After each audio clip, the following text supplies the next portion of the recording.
I'm here to talk about Manifestation 101 today, one of my absolute favorite topics. If you are like me, and you're watching this video, it's likely that you believe that we are the creators of our life. I've been on this journey to learn how to become the creator of my life, and it's been a struggle because I built a business, I ran it for about 10 years, and then I learned that I wasn't just getting the results that I wanted. Even though I was learning all these practical new skill sets and things and putting them into action, and I still wasn't getting the results I wanted. And it led me to really trying to understand, having this desire to understand my experiences more. And it led me to discovering manifestation through the 2B magnetic community, which I'm part of and I absolutely love. Abraham Hicks, Joe Dispenza's work. I went down these rabbit holes and I just became obsessed with the energetics of creation, because in my heart, I know that we are the creators of our lives. I know that I'm meant to be in a more abundant state than I have been for a really long time. And I can't quite figure out what is keeping me back from that place. And so I went on this quest and this journey, and I realized along the way that you have to uncreate yourself. We have to uncreate ourselves to learn who we actually are in our natural being state, because all of creation, all conscious, authentic creation stems from our being.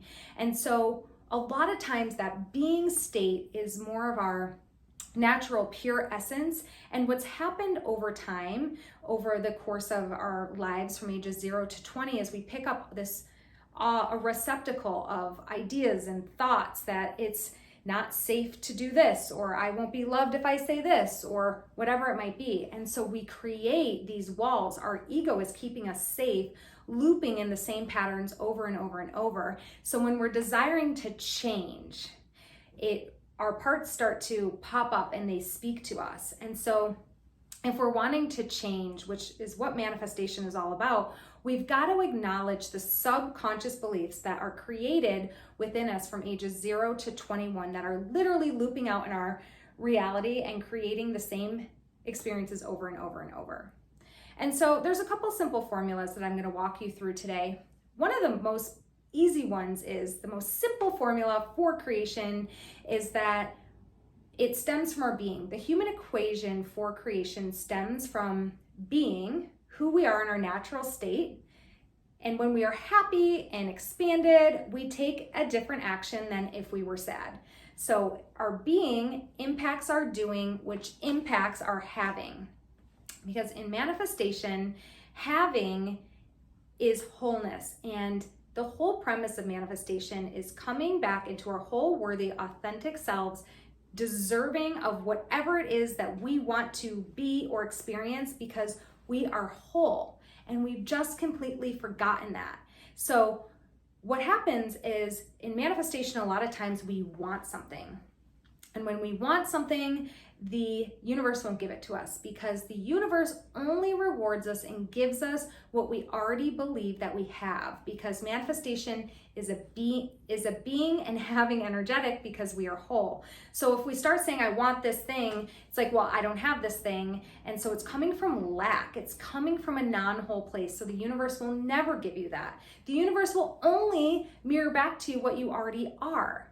And some people think, wow, manifestation, it's so woo-woo. Well, I've got news for them. Literally, manifestation is happening to all of us all the time. We are that freaking powerful. But what we aren't realizing is taking the time to stop to understand our experiences and why we are experiencing what we're experiencing, and how it is directly related to our thoughts, our subconscious thoughts that we picked up and created from ages 0 to 21 playing out in our reality.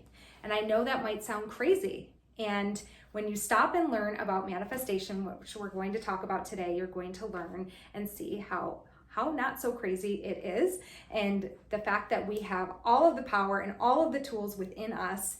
And that is because we are whole and we deserve whatever it is that we are. And it stems from our being.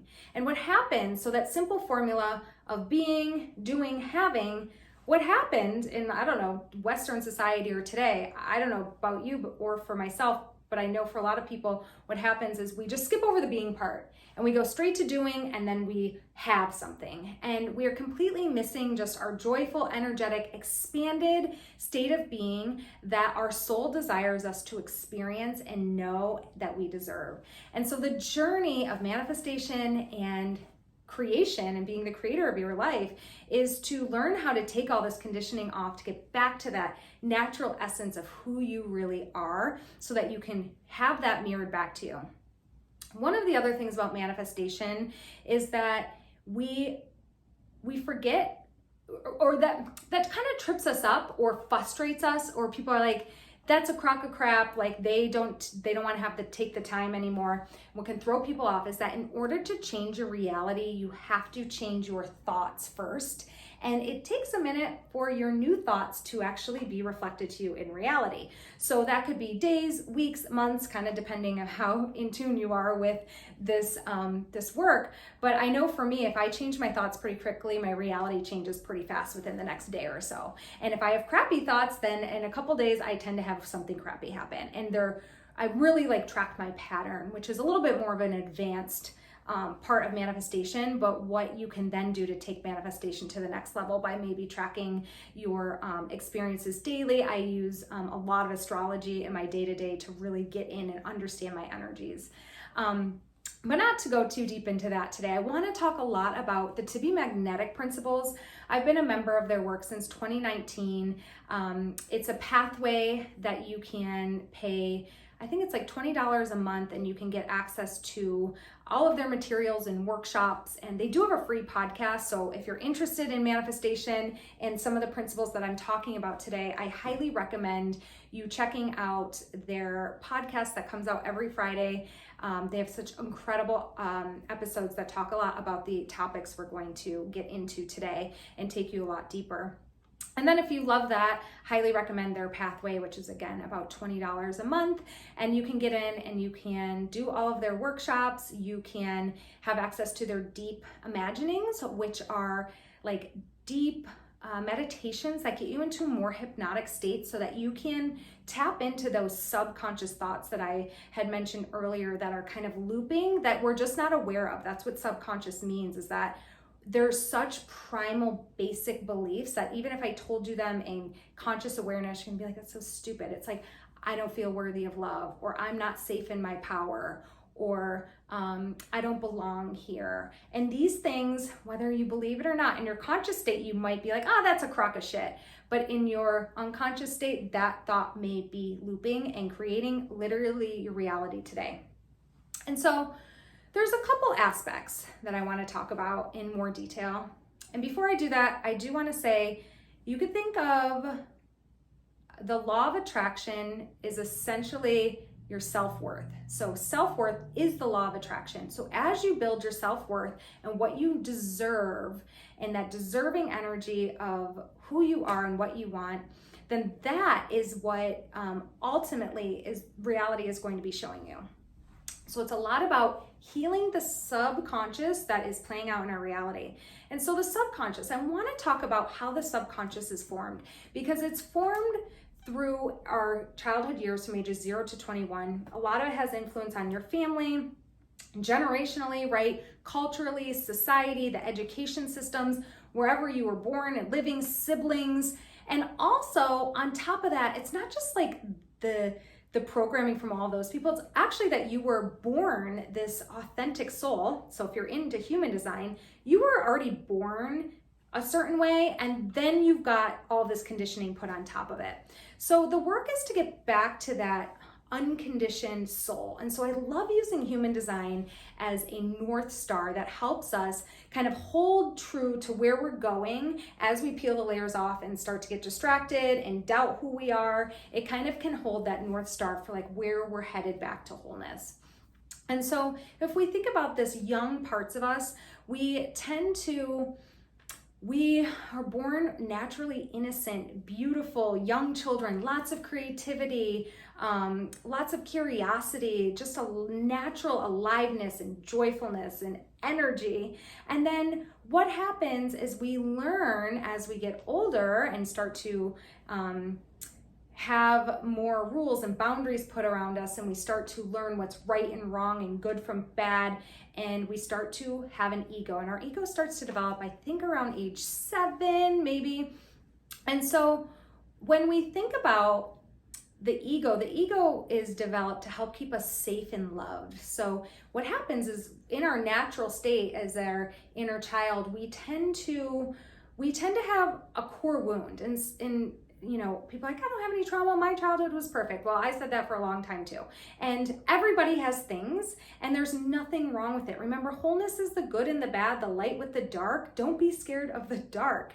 It's really not that scary when you understand that this is your work and this is your ticket to freedom and expansion, and the karma you're here to burn off. Like, that sounds way more exciting to me. And so what happens to these younger states is there tends to be one of 5 core wounds. And I think, let's see if I can remember them off the top of my head. It is attachment, responsibility, defectiveness, power, and belonging. And so whatever one, you may fall into multiple ones, you may fall more strongly in one or the other, but if you don't feel like you belong, your subconscious thoughts are going to stem there. If it's attachment, like you didn't get enough of your caregiver or you wanted more, you could have had an awesome mom and you just personally needed more or needed something different. So I think that's where we also have to separate that, like, you needed potentially something that just someone else couldn't give you, and you were just vulnerable and a child at that time that maybe you had to abandon that part of you and put it into your shadow. And so what happens is we abandon these aspects from us. So if we're all born whole and worthy, like I said at the beginning of this, if we're all born whole and worthy, but what we learned was to reject certain parts of us to feel safe and loved and to survive, because we had to depend on someone. We had to depend on people to get our needs met as a kid. So in our shadow, we start throwing different elements of who we are, our personality. It could also be good things into your shadow, like, ooh, it's not good to be bright or to be bold. Like, I'm not going to be loved for that, so I'm not going to associate with that word. I'm not going to associate with that trait. It's not good or it's bad. I get in trouble if I'm being too loud. So I'm going to, too loud into my shadow. And I'm too sensitive. I have too many emotions. I'm getting ignored for my emotions. People are telling me to suck it up. So I'm not emotional. I have no emotions, and I'm not sensitive at all. I'm strong. I'm only strong. And so we throw weakness into the shadow. So what happens is we reject all of these things, and the journey in manifestation is to kind of reclaim and be seen and for all of the things that we're collecting back into our whole worthy self that we are, so that we feel whole and worthy and deserving of whatever it is that we are manifesting or that feeling that we're going after. And so a lot of the healing that needs to happen is to really nurture this inner child, really give ourselves what we never gave ourselves. And that comes from our higher self, or that part of us that really can become our own greatest lover or parent, really is what you can think of it as, that gives ourselves compassion and the space and freedom. And maybe it's taking ourselves to the museum for the day, or out shopping, or for a walk to the beach, or a day off from work. But it's the one that really has compassion and nurturing abilities, so that that young part of us can trust us. Because when the young inner parts of us can trust us, then our ego, that safety part of us, won't feel so like it has to work so hard.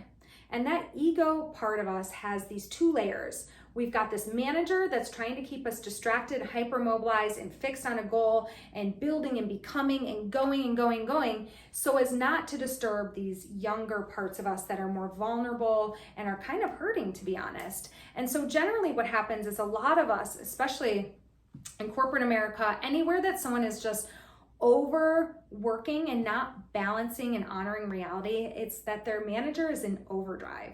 And the manager will be in overdrive. My manager, I had a good manager. She got me really far. I worked my butt off until my business closed at the end of the pandemic, and I was so completely burned out.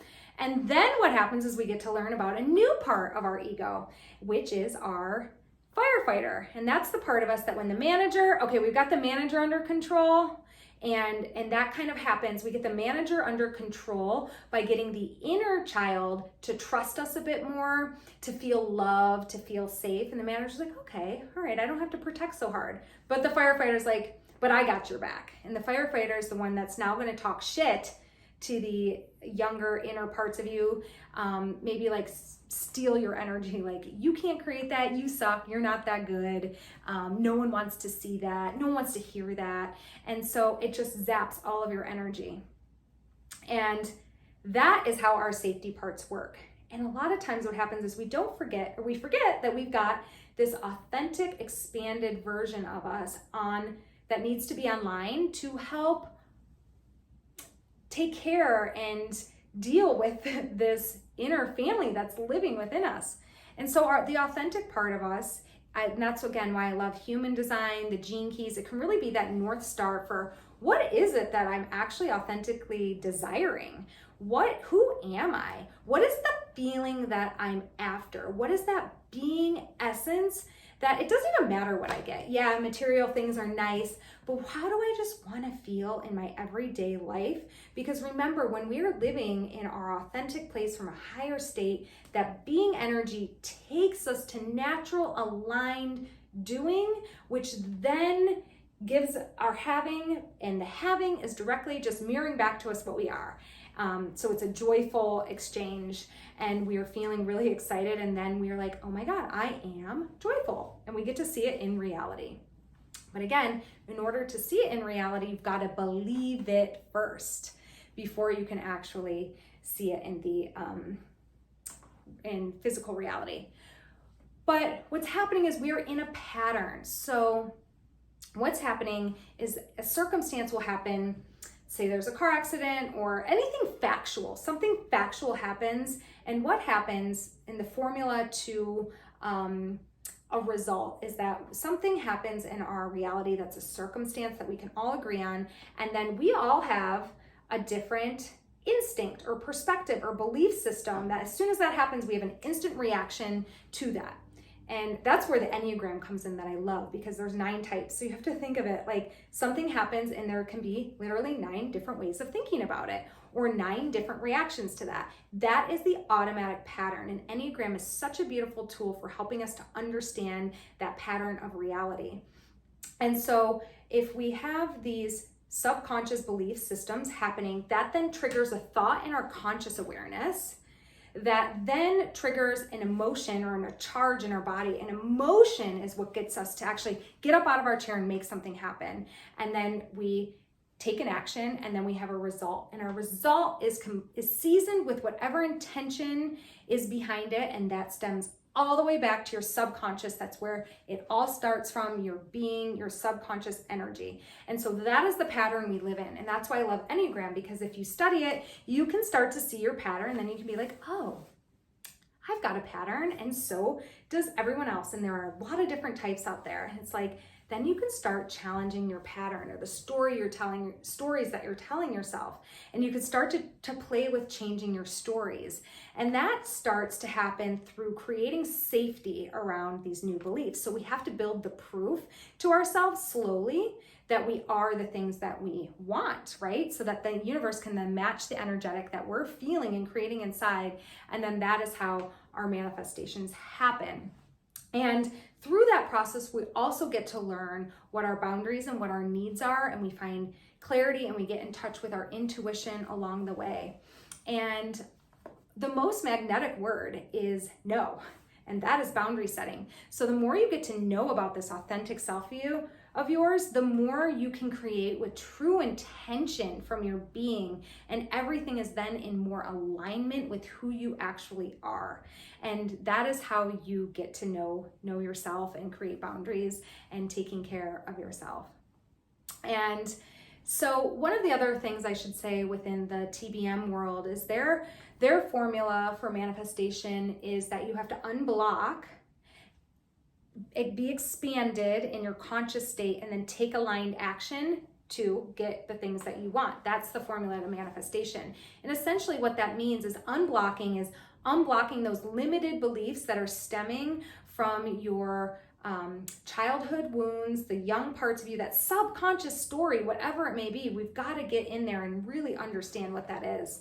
And that is how we can then take new beliefs. And I think one of the things that's hard with new beliefs is that sometimes you're like, well, I want to believe this thing, but like, can I? Like, can I actually believe that? And that comes from then going out, finding expanders. Somebody that has and can show your subconscious that it's possible. So maybe that's spending time with someone you admire, or maybe it's a friend of a friend that can help give you expansion. Maybe it's someone on social media, someone you follow, a coach, a mentor, someone that can show you like, hey, I did it. Like, I kind of came from your experience. It tends to be more impactful when it's like someone that has maybe a similar journey. So something that really, really can be like, oh yeah, like I can do that. And that's how you then get expansion. And then you can take alignment off of this new belief, and then you can experience something new in reality. And so that is it in a nutshell, in about 20 minutes, kind of a lot about manifestation. But one of the things to just remember is that manifesting is not about what you want. It's about an understanding that you attract what you are. So it's really all about getting your being energy in a place that is really intentional and aligned with your authentic self, which again, I love the tools like human design and the gene keys for really helping be that North Star for where you're headed. Because at the end of the day, it's never really about what we want. We get the thing and it's like, okay, you're always gonna want more. You're always gonna be creating and desiring more, but it's really about the feeling that we're after. Like, that is the gift. That is what it's all about, is really, really, really getting clear on your feeling and letting it be the first cause for anything that you do. And so I hope you followed along and enjoyed this, and more to come on manifestation soon.